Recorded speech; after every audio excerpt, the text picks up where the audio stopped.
Salut Guillaume, merci Salut. de m'accueillir sur ton entreprise. Ouais, ravi de t'accueillir. En Bretagne, ça fait un bout, mais, mais je suis là. Présente-nous en quelques mots du coup le théiage de Bretagne. Écoute, on est situé à Comana, dans le Finistère Nord. Ouais, Donc on produit 1250 hectares de lin cette année. ok. C'est pas 1250 hectares à toi? Non. Donc on a 120 producteurs partenaires qui produisent donc le lin pour Ok. nous. Ok. Et donc voilà, principalement basé dans le Finistère Nord et aussi une partie des Côtes d'Armor. Ok, ça fait longtemps que tu fais ça? Écoute, pas vraiment. Ça fait 4 ans que j'ai relancé la culture en Bretagne et on a commencé avec 10 hectares. Ah oui, c'est même plus un globe, passer de 10 à 1250 en 4 ans. Oui. C'est quoi de cet engouement? C'est quoi à ton avis? C'est une certaine motivation du territoire à développer la culture puisque c'est une culture historique. Ouais, qui avait avant, il y a longtemps, mais qui avait avant. C'est ça, qui a disparu il y a une centaine d'années du territoire. Ok. Du coup, ce matin, on a vu les machines un peu devant avec le lever de soleil, tout ça. Qu'est-ce qui se passe? Qu'est-ce qu'on va voir aujourd'hui? Moi, je te propose donc qu'on aille voir les gars à l'atelier faire l'entretien. Ouais. Et ensuite, on va pouvoir voir toutes les étapes donc de récolte qu'on réalise en ce moment. Donc, c'est-à-dire soulevage, retournage et enroulage, quoi. Et le ramassage, évidemment, pour le stockage en bâtiment. Des bottes, bien évidemment. Voilà. Ok. Il y a pas de taillage aujourd'hui?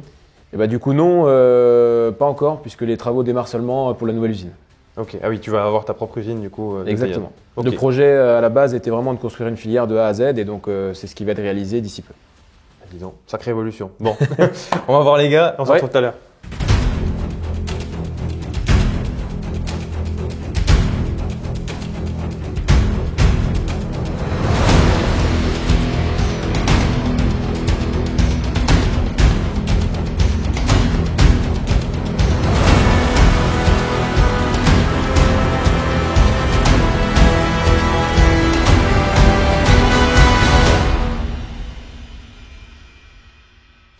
Bon Guillaume, on a pu faire l'entretien, la petite photo sympathique avec les gars devant les machines, c'était sympa. Ouais. Maintenant ils sont tous partis au charbon, on a gardé les deux arracheuses. Première question avant de parler des machines, pour rappeler aux gens, le lin ça sert à quoi? Alors le lin textile ici sert principalement, donc, comme son nom l'indique, à faire du textile. Ouais. On peut également l'utiliser en biomatériaux ou en combustible, quoi, Ok. pour la partie paille.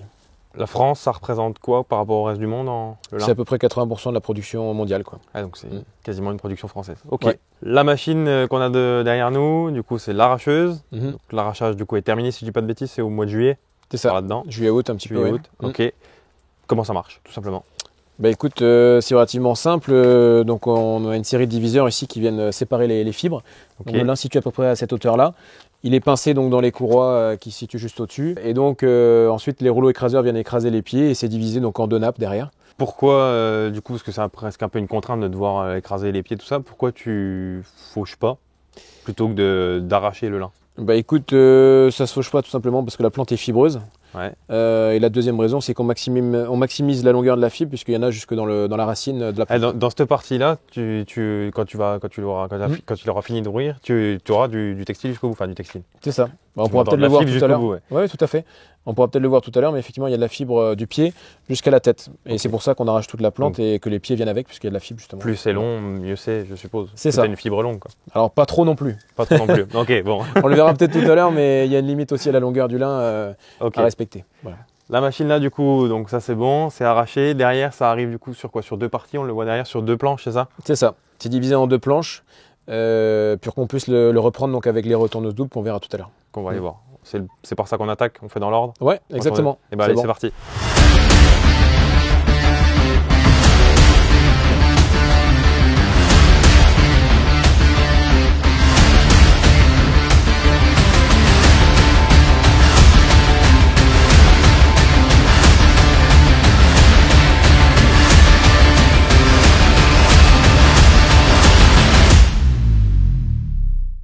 On a fait un peu de route, je pense que petite surprise qui était sur la route, chantier de déchômage avant d'attaquer vraiment le vif du sujet du lin. Ouais. Comme tout au long de la journée, présente-nous un peu l'ensemble. Ici, on a l'ensemble typique pour la préparation de terre à lin, en tout cas en ce qui nous concerne, pour le type de terre qu'on a dans le secteur. Un outil à disque à l'avant, donc pour mulcher un petit peu et niveler. Ouais. Donc le 726 qui va très bien. Voilà. Toi, le 726, si je dis pas de bêtises, il est au plateau normalement. C'est ça, on essaye d'optimiser en fait, puisque hier on a pu rentrer le lin assez tôt. Ouais. Donc, Être à jour, quoi. Ouais, on est à jour dans nos ramassages. On en a profité ce matin pour faire un petit peu de déchômage, avancer dans les travaux. Okay. On a ratelé tout ça et puis il repartira tout à l'heure au plateau encore, quoi. Justement, des chômeurs, on va voir ça un peu de plus près. Ouais, le Karat, 4 mètres. Ouais. On l'a pris donc avec toutes les sécurités possibles, avec nos terres qui peuvent parfois être un peu hétérogènes avec un peu de cailloux. Tout en non-stop, les dents comme les disques. Là, il est équipé des pointes pour pouvoir aller chercher un petit peu plus en profondeur, point de carbure. On l'a pris en full carbure pour limiter l'usure forcément, et puis éviter de démonter des pièces régulièrement. Les pieds interchangeables rapidement, donc ça c'est très pratique, ce qui nous permet d'avoir une dent toujours en rechange ou deux. Ouais. Les gars ils perdent pas de temps, ils en remettent. Voilà. Et là aujourd'hui, quelle profondeur à peu près? Là aujourd'hui on déchaume un peu plus profond, ce qu'on fait. On va faire du ramassage de cailloux derrière, mais on doit être à 15-20 cm. Quoi. Justement, ramassage de cailloux, la machine qui est juste à côté, j'irai faire 2-3 images, mais ça du coup c'est un gars qui travaille pour toi aujourd'hui, c'est ça? Oui, bah, c'est un producteur de lin entre autres aussi. Okay. Il fait cette activité-là depuis quelques années, donc une machine relativement efficace, de gros débits de chantier. Donc nous on assure que la terre soit suffisamment fine devant, un peu comme une préparation de terre à lin. Ouais, donc, pour avoir facile à remonter les cailloux. Okay. C'est ça. Bon bah écoute, je te propose qu'on aille manger un bout et puis on va attaquer début d'après-midi directement avec la retourneuse, quoi. Parce que le matin est passé très vite. Le matin est passé très vite. Impeccable.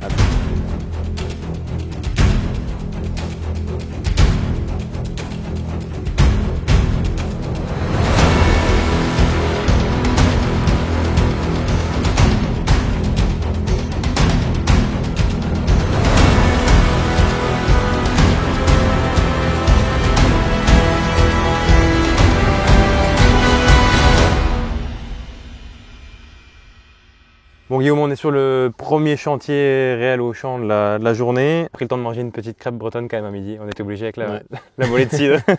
On reprend du coup donc le retournage. Avant de parler de la machine, moi j'ai un peu de questions sur le lin qui est au sol. Pourquoi on retourne le lin? L'objectif du retournage, c'est donc d'homogénéiser la couleur de la plante. Okay. Et donc de venir apporter la maturité du même oui, pareil des deux côtés, quoi. Voilà. Okay. Ouais. Combien de fois on a le droit, il faut retourner le lin? C'est très variable suivant les conditions climatiques, suivant la parcelle, suivant le type de lin. On peut être amené à retourner une fois jusqu'à 3 fois éventuellement sur les besoins, quoi. On voit sur le bord des graines, bon sur la partie là est retournée, mais un peu de vert, c'est de la repousse.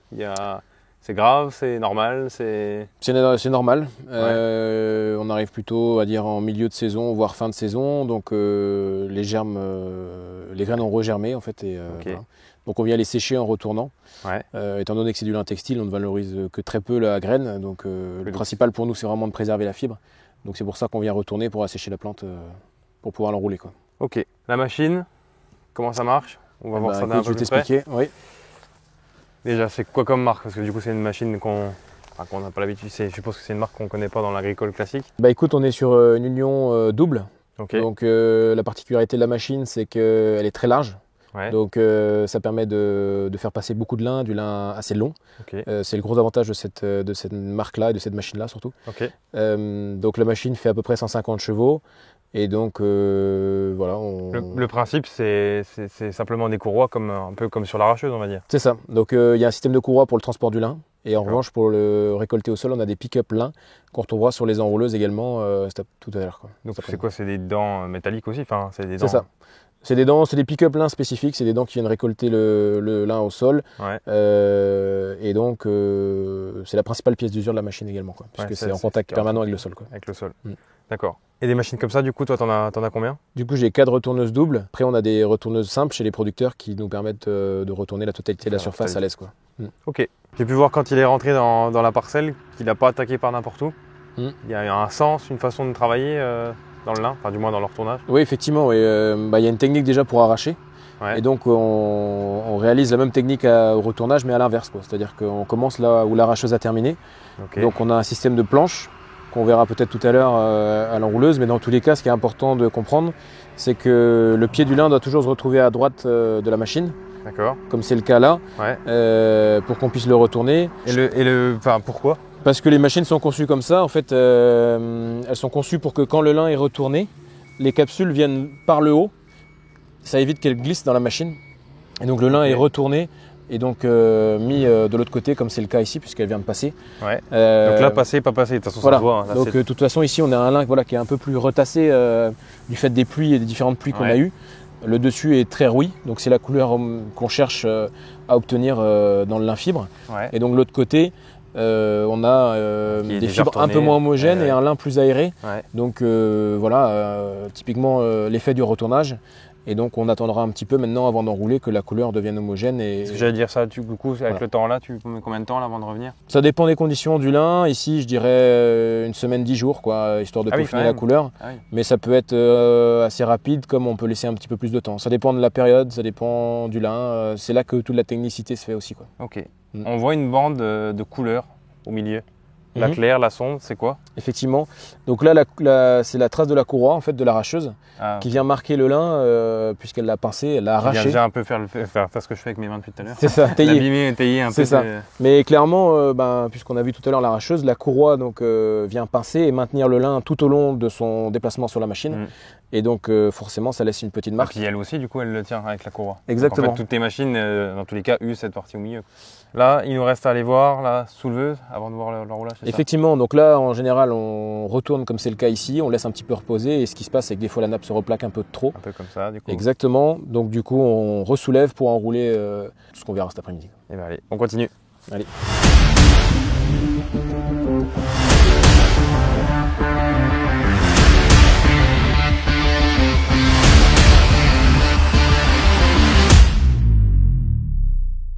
Bon Guillaume, on a fait un peu de route, les couleurs descendent très très vite, l'après-midi passe à vitesse grand V. La machine suivante, du coup la souleveuse, c'est ça? C'est ça, tout à fait. Donc comment ça marche et du coup à quoi ça sert? Eh ben, écoute, comme son nom l'indique, elle vient soulever les nappes de lin. Ouais. Donc comme on a pu le voir ici, les nappes étaient un petit peu plaquées du fait que la pluie est venue replaquer un petit peu les nappes, les capsules ont poussé, tout ça. Donc c'est une machine qu'on passe pour aérer. Tu passes ça combien de temps avant la récolte? Pas la récolte, l'enroulage? Eh ben, écoute, c'est une machine qu'on passe en général dans la journée précédente ou alors dans les heures D'accord, ok, avant l'enroulage. Vraiment, ouais. Bon, le but c'est qu'il n'y ait pas de pluie qui retombe dessus, bien évidemment. Tout à fait. On est quand même un peu dans la même idée que ce qu'on a vu juste avant, quand même. C'est de pouvoir aérer et faire sécher le plus possible. C'est ça. À la grande différence quand même qu'ici on a un débit de chantier plus élevé et elle sert uniquement à sécher avant de l'enroulage. Ouais. Or la retourneuse sert aussi à améliorer la couleur du lin, quoi. Ok. Spécificité de la machine? 5 mètres, 4 nappes qui existent de plus grand aujourd'hui, repliables. Voilà, un élément par nappe, machine mécanique très simple. Ouais, on n'en a pas parlé tout à l'heure, la vitesse justement de la retourneuse approximative. Hein, la retourneuse, on retourne de 10 à 14, quoi. Ouais. Voilà. Et celle-là? Celle-là, on peut aller autour des 20 km/h quand les conditions le permettent, quoi. Ok. Il y a plus de lin là que ce qu'on avait à la retourneuse, là on est d'accord, non? Tout à fait. Ça se voit qu'on a changé d'endroit. Ok, les enrouleuses tournent? Les enrouleuses tournent, oui. Oui, tout à fait. Et ben allez, on continue.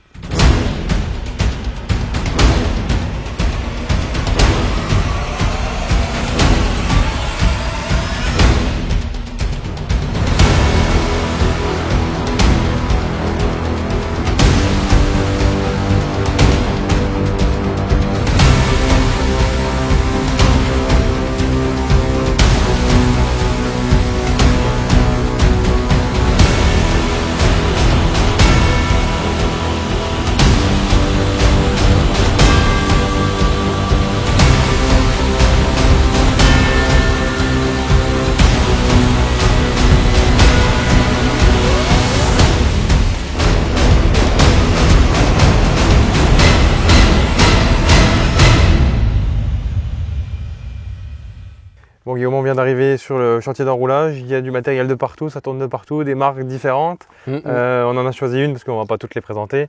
Voilà, présente un peu la machine, le chantier d'enroulage qui est quand même un des plus importants chantiers, je pense, de la journée. La concrétisation de cette année. Tout à fait. Vas-y, présente-nous un peu tout ça. Tout à fait, tout à fait. Donc là, on est sur une enrouleuse déonte, un rang, puisque c'est ce qui se pratique le plus souvent dans le lin. Okay. Donc une enrouleuse automotrice qui est donc spécifique pour le lin, donc avec un pick-up lin et qui a donc des réglages qui permettent de condenser les nappes. Okay. Pour côtelage, on a un meilleur rendement en fait, c'est vraiment la principale caractéristique de cette machine-là. Okay. Et une maniabilité importante dans les champs également, puisqu'elle a 3 roues, quoi. Ok. Justement, la presse, on va dire, ça ne fait pas que d'enrouler, justement, comme tu viens de le dire, ça comprime aussi. Les bottes font à peu près quel poids, approximativement? C'est très variable suivant la qualité du lin, les chantiers, mais allez, on peut dire quand même de de 220 kg à 280 kg. Voilà. Ok. Ton épaisseur de nappe que tu nous as parlé tout à l'heure, selon l'humidité, selon le type de lin, ça varie, ça change. Il y a des critères précis, tu sais, tu peux dire à tes gars, fais telle épaisseur ou telle... Alors, on a un nombre de mètres enroulés à respecter. C'est plus en mètres linéaires plutôt qu'en... Alors justement, c'est pas des mètres linéaires, c'est des mètres enroulés. C'est-à-dire que la machine peut faire beaucoup plus, mais c'est une fois dans la chambre, on essaie de faire des nappes entre 55 et 65 mètres pour qu'au teillage, quand ça se déroule, ça fasse cette longueur-là. Et donc, bien souvent, les nappes au champ sont pas suffisamment épaisses, donc les machines épaississent. Il y a plusieurs ralentissements pour épaissir les nappes, et ça, c'est quelque chose que eux règlent. Ils sont complètement autonomes sur leur réglage par machine. Ouais, donc c'est pas juste d'enrouler du lin, quoi. Il y a quand même un peu de spécificité là. Oui. Là, on l'a vu sur les images, du coup, il y a, encore une fois, comme on l'avait dit ce matin, il y a un sens, il y a une façon de travailler bien spécifique. Toujours la fleur à gauche, si je dis pas de bêtises, vu ce qu'on voit là, je pense qu'il est dans le bon sens. C'est ça. Explique un peu les raisons. Alors, toujours à gauche, c'est également vrai pour les retourneuses, puisque le lin se pratique de cette manière-là, historiquement, et toutes les machines sont adaptées, les pick-up lin sont adaptés pour ça aussi.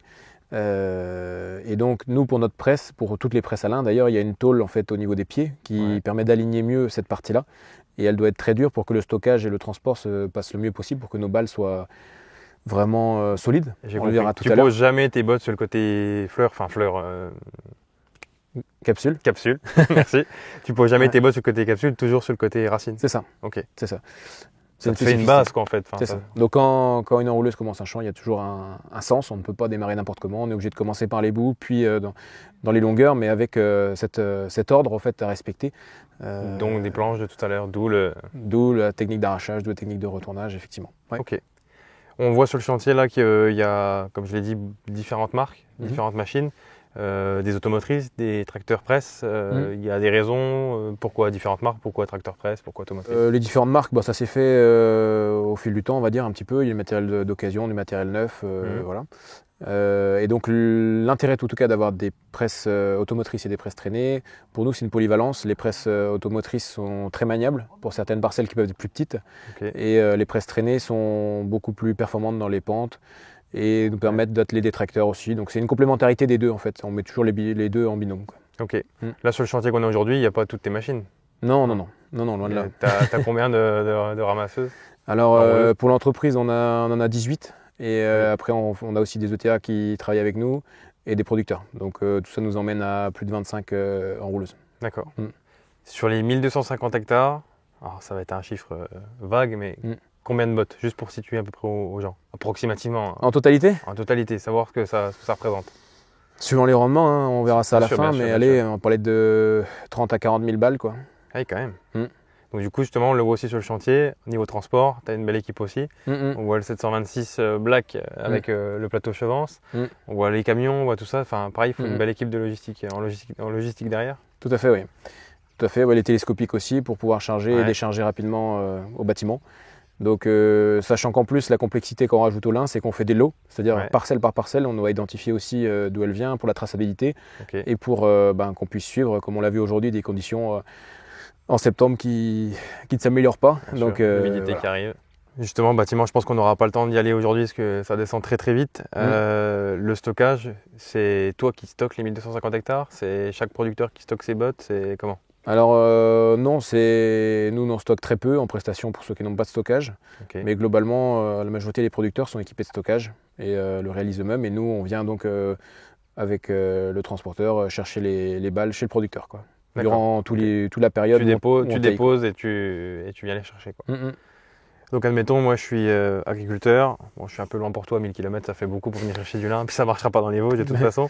Mais admettons, je suis agriculteur, je fais du lin avec toi, tu récoltes mes bottes aujourd'hui, enfin tu enroules mes bottes aujourd'hui. Entre aujourd'hui et la fin du processus, la fin du taillage, tout ça, c'est quoi le temps? C'est quelques mois, quelques années? Ça se stocke longtemps, ça se stocke pas longtemps? Ça se stocke longtemps, c'est une denrée qui n'est pas périssable, donc ça nous aide beaucoup quand même pour le travail du lin. On peut le garder 3, 4 ans, 10 ans, il n'y a pas de souci. Ah oui, ok, à ce point-là. Là-dessus, ça se conserve très très bien. En revanche, souvent c'est effectivement l'outil industriel qui fait que on met un peu plus de temps à tailler que c'est pas taillé dans l'année, on va dire. Voilà. Ok. Ouais, donc ce qu'on fait aujourd'hui, ça peut très bien être fait en 2025, voire 26 du coup, voire 27. Ouais, en étant raisonnable, souvent c'est dans l'année qui suit, quoi. Dans l'année qui suit. Ok. Toi, avec ton usine, ce sera sensiblement pareil. Tu gardes ce principe-là? C'est ça. Ouais. Il y a un petit report, hein, comme je dis souvent, comme un tas de maïs, on est obligé d'avoir un petit report pour pouvoir un petit peu anticiper avoir l'usine qui tourne tout le temps. Voilà. On a quand même du personnel à l'usine, tout ça. Voilà, il faut respecter ça aussi. Mais globalement, voilà, aujourd'hui, on rentre toute la récolte de l'année, qui nous permettra de travailler toute l'année. C'est pour ça qu'il nous faut beaucoup de monde, beaucoup de matériel et qu'on intervienne fort à ce moment-là et dans les bonnes conditions, quoi. Parce que du coup, toutes ces bottes, tu les fais en... Un mois, oui. Et si on comptait les jours réels, on ne serait pas sur un mois. Oui, parce que là, ça fait un moment qu'il pleut, vous prenez seulement. Ok. Ouais. Bon, en tout cas, c'est une culture que moi, je ne connaissais pas plus que ça, surtout au niveau de récolte. C'est quand même intéressant, il faut être quand même pointilleux, il faut être technique, il faut connaître la plante. Je pense... On l'a déjà dit, mais que tu as une équipe qui tient la route dans le sens où ils prennent des décisions quand même.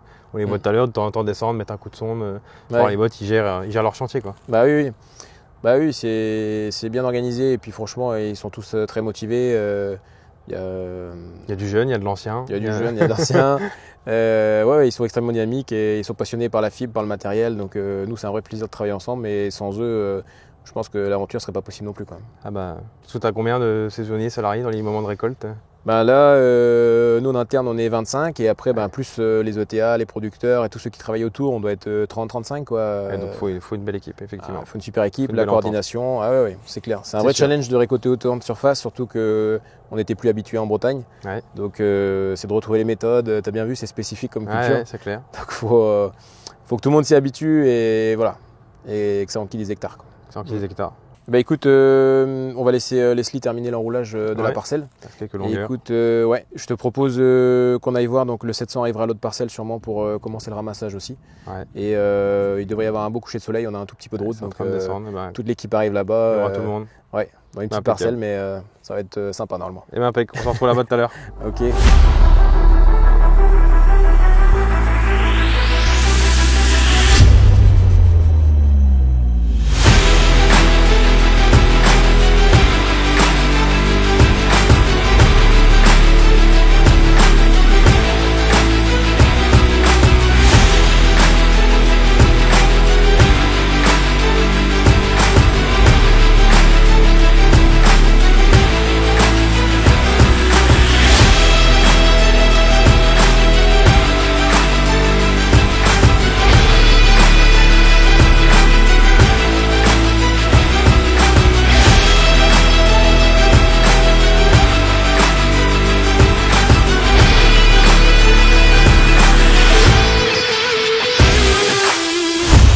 Le soleil est quasiment couché, la parcelle a pris une claque en 3 secondes et demie. Il y avait quoi?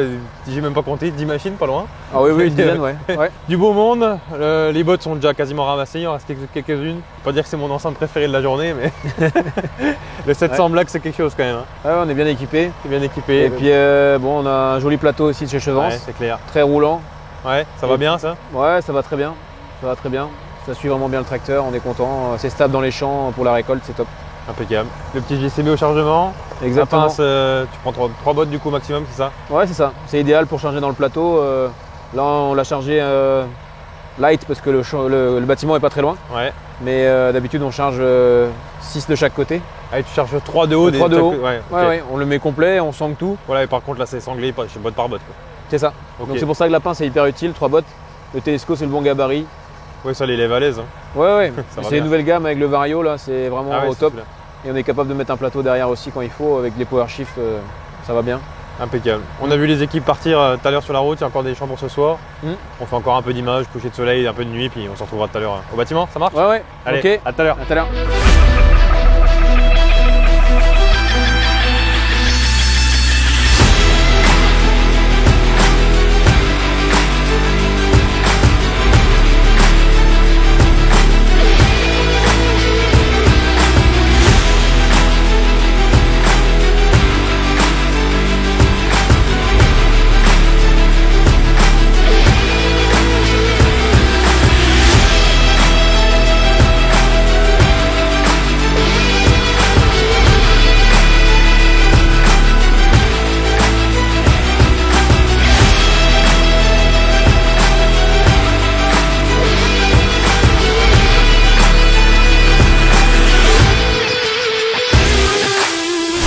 de fin de cette belle journée. Oui, on aura bien couru partout, tes équipes aussi.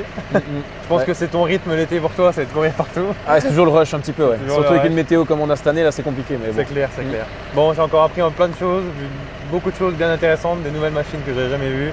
Je suis impatient de revenir voir ton usine quand elle sera debout. Ah bah avec grand plaisir. Je pense qu'il y aura moyen de faire quelque chose encore une fois de sympathique. Ah oui. Peut-être avant, on verra bien. En tout cas, un truc que moi j'ai ressenti, c'est le bonheur de ton équipe. Hein. Ils ont vraiment la niaque, ils ont envie de bosser, c'est assez impressionnant. Hein. Bah c'est ce que je te disais au départ, hein. Il y a de l'énergie, on y va, on tape dedans. Et puis justement, s'il y a d'autres qui veulent nous rejoindre, il ne faut pas hésiter. Voilà, si d'autres veulent venir à la saison l'année prochaine, on a un joli parc matériel, on a une super ambiance dans l'équipe. Donc faut pas hésiter. Ah, moi je vais reprendre la route, parce qu'il est déjà tard. Ouais, et puis je te dis à bientôt, merci pour l'accueil. Merci, à plus. À une prochaine. Salut.